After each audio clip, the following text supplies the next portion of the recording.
북이스라엘 왕 예후를 통해서 아합의 가문에 하나님의 심판이 내려지고 있습니다. 아합의 아들 요람 왕을 죽이고 아람의 외손자 남유다 아하시아 왕을 죽이고 이제 이세벨도 죽었습니다. 그리고 오늘 10장에 넘어와서 이제 아합의 아들들을 죽입니다. 10장 1절을 읽겠습니다. 아합의 아들 70명이 사마리아에 있는지라 예후가 편지들을 써서 사마리아에 보내서 이스라엘 귀족들 곧 장로들과 아합의 여러 아들을 교육하는 자들에게 전하니 일렀으되 여전히 70명이나 되는 아들들이 남아 있었습니다. 좀 엄청나게 많은 이제 자식을 둔 것이죠. 이것은 정치적으로 안정을 기하고 또 왕가의 혈통, 권력 기반을 견고하게 다지려는 그런 시도입니다. 70명이나 되는 아들을 두었으니 우리 가문은 절대로 망하지 않을 것이다 라고 하는 확신이 있었겠죠. 하지만 이런 노력에도 불구하고 그의 모든 시도는 한순간에 물거품이 되는 겁니다. 예후는 70명의 아들을 보호하고 있는 이스라엘의 관리들에게 편지를 보내는 것이죠. 자, 2절과 3절을 읽겠습니다.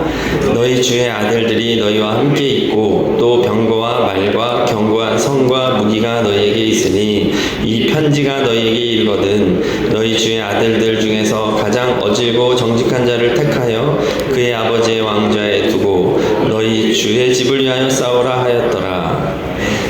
아들들 중에 좋은 괜찮은 자를 왕으로 세워서 나랑 싸우자 지금 도발하고 있는 겁니다.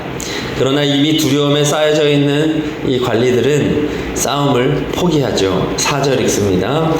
그들이 심히 두려워하여 이르되 두 왕이 그를 당하지 못하였거든 우리가 어찌 당하리요 하고 이 두 왕은 북왕국의 요람 왕 또 남왕국의 아하시아 왕입니다. 남북의 왕을 한 번에 제거한 예후를 어찌 대적할 수 있겠느냐 하는 말이죠.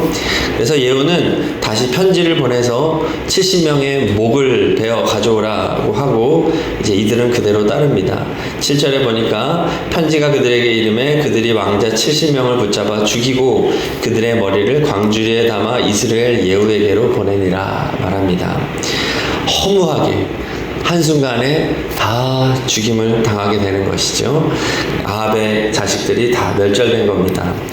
또 이어서 12절 이하에 보면은 이제 예후가 아합의 지지자들을 죽이기 위해서 이제 사마리아로 가는 중에 길가에서 우연히 남유다 아하시아 왕의 형제들을 만나게 됩니다. 이들 42명은 아하시아가 죽임을 당한 것을 알지 못해요. 지금 이 돌아가는 상황을 알지 못하기 때문에 자기들은 지금 사마리아에 가서 아합의 아들들과 교제하러 갑니다 라고 속내를 비춘 거죠. 결국 아합의 편, 아합의 사람들이라는 것을 스스로 보여주게 되었고 구덩이 곁에서 이 42명도 한순간에 죽임을 당합니다. 우연인 것 같지만 하나님의 섭리이죠.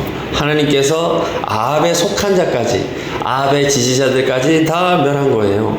그리고 이제 이어서 15절 이하에 보면 사마리아에 가서 잔존하는 아합의 지지자들마저 다 죽이는 그런 모습을 보여줍니다. 뿐만 아닙니다. 18절 이하에 보면은 예후는 바알 숭배자들을 계책을 세워서 다 끌어내어 모읍니다. 그 다음에 칼로 쳐 죽이고 우상을 불태우죠.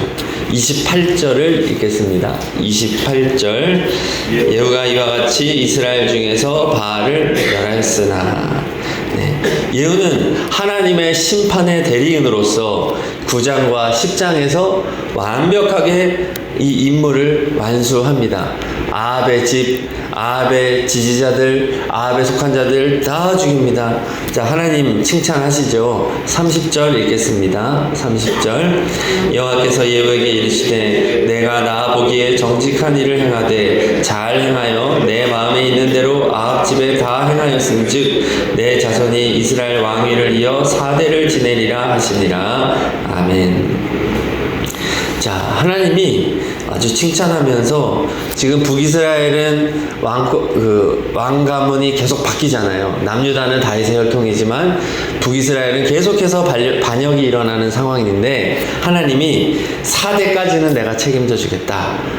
이렇게 약속을 해주니 참 잘한 거죠. 자, 이 정도 되면 예후는 선한 왕으로 남아야 됩니다. 그러나 아시다시피 북이스라엘에는 선한 왕이 없습니다. 다 악합니다. 아니, 이렇게까지 했는데, 하나님이 또 이렇게 인정했는데도 불구하고 그는 악한 왕으로 마무리가 돼요. 어찌된 영문일까요? 자, 방금 봉독했던 28절 마지막에 뭐라고 하냐면 이스라엘 중에서 바알을 멸하였으나로 끝나죠. 멸하였다, 그러나. 네. 하여튼 그러나 나오면 불안하죠. 그러나 이게 없어야 되는데 성경에서 아주 위험한 단어가 나온 거죠. 그러나 29절을 읽겠습니다. 이스라엘에게 범죄하게 한 느밧의 아들 여로보암의 죄 곧 베델과 단에 있는 금송아지를 섬기는 죄에서는 떠나지 아니하였더라. 네. 처음에 하나님의 명령을 잘 지키기는 하였으나 여로보암의 길을 갔다. 그것은 금송아지를 섬기는 죄였다는 것입니다. 그동안 여러 차례 나누었지만 이 금송아지를 섬기는 것은 혼합주의를 말합니다. 하나님은 불신보다도 더 싫어하는 것. 차라리 이방 우상을 섬기는 게 더 낫지, 금송아지를 세워놓고 하나님이다 라고 말하면서 내 마음대로 하나님을 통제하고 세상의 쾌락도 즐기고 세상의 것도 동시에 양다리 걸치는 것, 하나님 가장 싫어하는 혼합주의다 라고 여러 번 말씀드렸습니다. 남유다에 산당이 있다면 북이스라엘은 금송아지가 있죠. 모두 다 혼합주의를 의미하는 겁니다.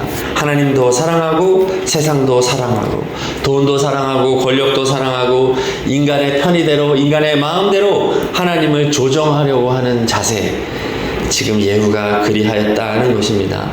31절에는 더 구체적으로 예후의 불신앙을 말해줍니다. 31절을 읽겠습니다.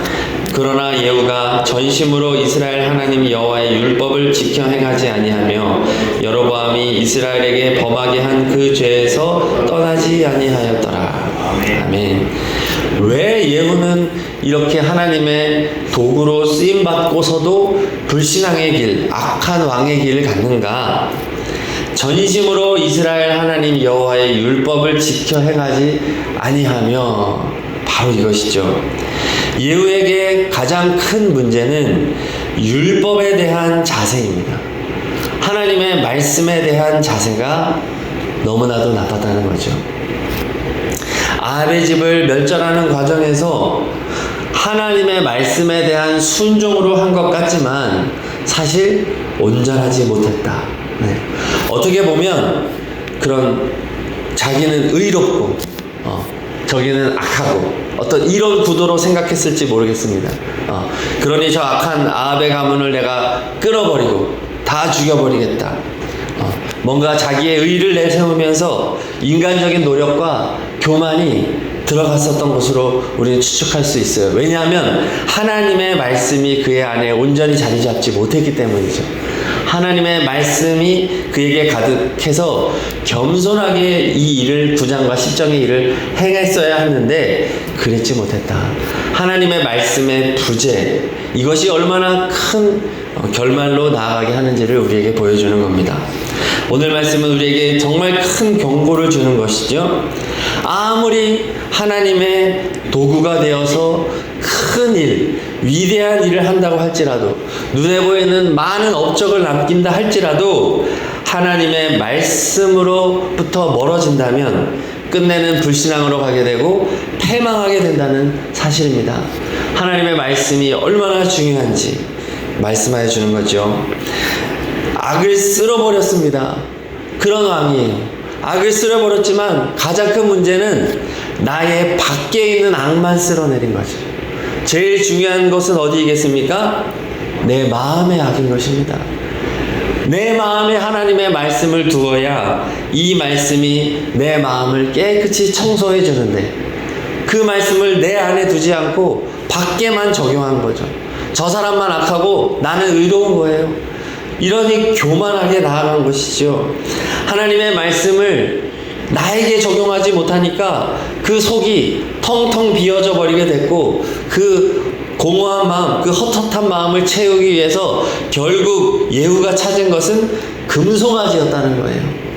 잘못된 길을 선택하여 결국은 그 속에서부터 하나님을 배반하고 악한 왕으로 인생을 마무리하게 되었다는 것입니다. 그동안 아합이 예후가 대단해서 아합의 가문을 멸한 것이 아니에요. 자, 오늘 말씀에서 가장 중요한 구절은 10절과 17절입니다. 우리 10절 먼저 봉독하겠습니다. 그런즉 이제 너희는 알라. 곧 여호와께서 아합의 집에 대하여 하신 말씀은 하나도 땅에 떨어지지 아니하리라. 여호와께서 그의 종 엘리야를 통하여 하신 말씀을 이제 이루셨도다 하니라. 아멘. 하나님의 말씀이 응한 것일 뿐이라는 거죠. 예후는 그저 도구였던 거예요. 하나님의 말씀의 능력으로 9장 10장의 역사가 일어난 거예요. 17절도 읽겠습니다. 17절. 사마리아에 이르러 거기에 남아있는 바 아합에게 속한 자들을 죽여 진멸하였으니 여호와께서 엘리야에게 이르신 말씀과 같이 되었더라. 네. 결국은 말씀의 역사였다고 하는 것이죠. 말씀이 역사하고 말씀의 능력이 있습니다. 그런데 이 말씀을 정작 예후는 자기에게 적용하지 않았기 때문에 망했다는 거예요. 이것을 하나님 오늘 우리에게 알려주시는 것입니다. 말씀을 가까이 하는 것이 진정한 신앙이다. 네. 하나님 앞에서 우리는 절대로 우리의 행위를 자랑할 수 없다. 나의 노력과 나의 공로를 조금도 자랑할 수 없다. 그러나 이러한 겸손은 어디에서 오냐? 하나님의 말씀이 내 안에 가득할 때야만이 우리는 겸손할 수 있다는 것입니다. 우리는 조금만 좋은 일이 있고 조금만 내가 뭐를 하면 얼마나 칭찬받고 싶은 존재예요. 잘했다. 자신에게는 얼마나 후한 성적표를 줍니까? 예후도 아마 자신에게 100점을 줬을 거예요. 그쵸? 야, 나처럼 하나님의 말씀을 위한 열심을 가진 왕이 누가 있냐? 우리 한번 16절을 읽겠습니다. 16절. 이르되 나와 함께 가서 여호와를 위한 나의 열심을 보라 하고 이에 자기 병거에 태우고. 이것이 아합의 자세였어요. 야, 나만큼 여호와를 위한 열심을 가진 선한 왕이 어디 있느냐? 그의 말씀에, 그의 심령에 하나님의 말씀이 없으니 교만해진 것이에요. 교만해진 거예요. 하나님께서 훗날 예수님께서 우리를 평가하실 때, 재림하신 주님 앞에 섰을 때 우리는 무엇으로 평가받을까요? 얼마나 많은 업적을 이루었는가? 얼마나 선한 일을 많이 했는가? 얼마나 하나님의 도구를 쓰임받는가? 이게 아니라는 거예요. 얼마나 하나님의 말씀 앞에 바로 서 있었는가? 하나님의 말씀을 기준 삼아 살아갔는가? 하나님의 말씀, 이것으로 우리는 평가받게 된다는 사실이죠. 예후는 너무나도 안타까운 왕입니다. 이렇게 쓰임받았지만 악한 왕으로 인생을 평가받고 하나님께 당연히 버림받았겠죠. 우리는 오늘 말씀을 통해서 예후를 반면교사 삼아 하나님의 말씀이 얼마나 소중한지, 또 하나님의 말씀이 상징하는 게 바로 예수 그리스도죠. 예수 그리스도를 주인 삼고 주님을 따라가며 겸손히 주님을 높이는 인생을 살아가는 우리가 되어야 하겠습니다.